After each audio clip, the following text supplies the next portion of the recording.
যদি আপনি একটি ভালো জীবন চান, নিচের বিষয়গুলোর উপরে আপনাকে সত্যিকারের সময় দিতে হবে।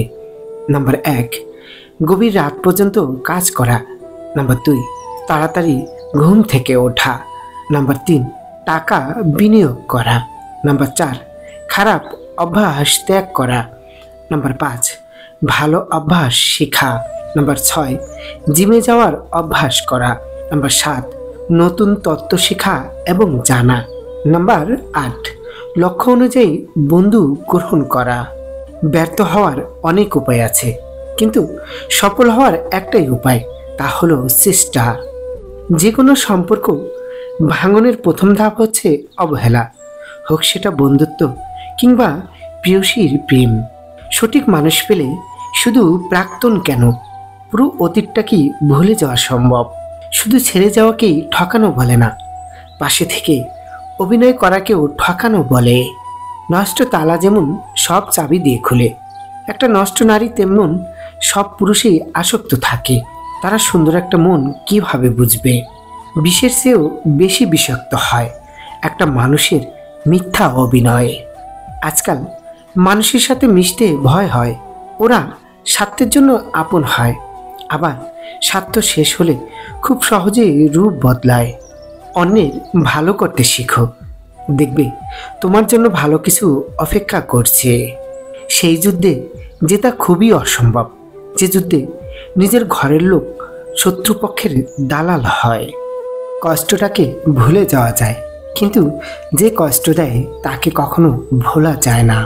আশা ও আবেগ, এই দুটো জিনিস সবসময় নিয়ন্ত্রণে রাখবেন, দেখবেন জীবন কষ্টের পরিমাণ অনেক কমে যাবে। জীবনে কষ্ট পাওয়ার দরকার আছে, না হলে নিজেকে চিনবেন কি করে যে আপনিও একজন মানুষ। কিছু মানুষ আছে যারা তোমাকে মূল্য দেবে না, তাই বলে তুমি নিজেকে মূল্যহীন ভেবো না। সেই নারীটাই সৌভাগ্যবতী, যার স্বামী তাকে খুব ভালোবাসে, সাপোর্ট করে, বড় নারীর সাথে কথা বলে না, শুধুমাত্র তার প্রতি আসক্ত। নীরবতা সব জায়গায় প্রতিবাদ হিসাবে চলে না, অবস্থা অনুযায়ী গলা ফাটিয়ে চিৎকার করতে হয়। যেখানে আওয়াজ প্রয়োজন সেখানে নিষ্প্রত নীরবতা অর্থহীন।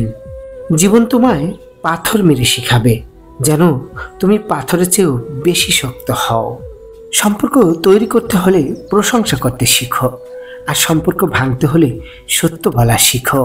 নিজের পাশে নিজেই আছো, কিসের তোমার ভয়? নিজেই নিজের বন্ধু তুমি, একলা কারে কয়।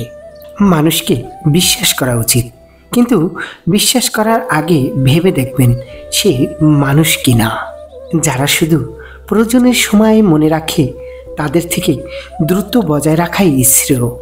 ভাগ্য তোমার হাতে নেই, কিন্তু সিদ্ধান্ত তোমার হাতে। ভাগ্য সিদ্ধান্ত নেয় না, কিন্তু তোমার সিদ্ধান্তই তোমাকে ভাগ্য এনে দিতে পারে। ব্যর্থতা আনে শিক্ষা, সমালোচনা আনে প্রেরণা, আর বাধা তৈরি করে নতুন উদ্দীপনা। তাই কোনো বিষয়ে হতাশ বা নিরাশ হবেন না। আপনার লক্ষ্য যদি ঠিক থাকে, সফলতা আসবেই। জীবন হলো মৃত্যুর কাছ থেকে ধার নেওয়া কিছুটা সময়। মনে রেখো, তোমার বর্তমান অবস্থায় শেষ গন্তব্যস্থল নয়। অসাধারণ কিছু আশা এখনো বাকি আছে। জীবনে যাকে সব থেকে বেশি গুরুত্ব দিয়েছি, তারাই সব থেকে বেশি অবহেলা করেছে। প্রিয় বন্ধুরা, ভিডিওটির একটি উক্তিও যদি ভালো লেগে থাকে, তাহলে ভিডিওটি অবশ্যই লাইক করবেন এবং চ্যানেলটি সাবস্ক্রাইব করুন। আপনাদের একটি লাইক আমাদের ভিডিও বানানোর মূল উৎস। ধন্যবাদ।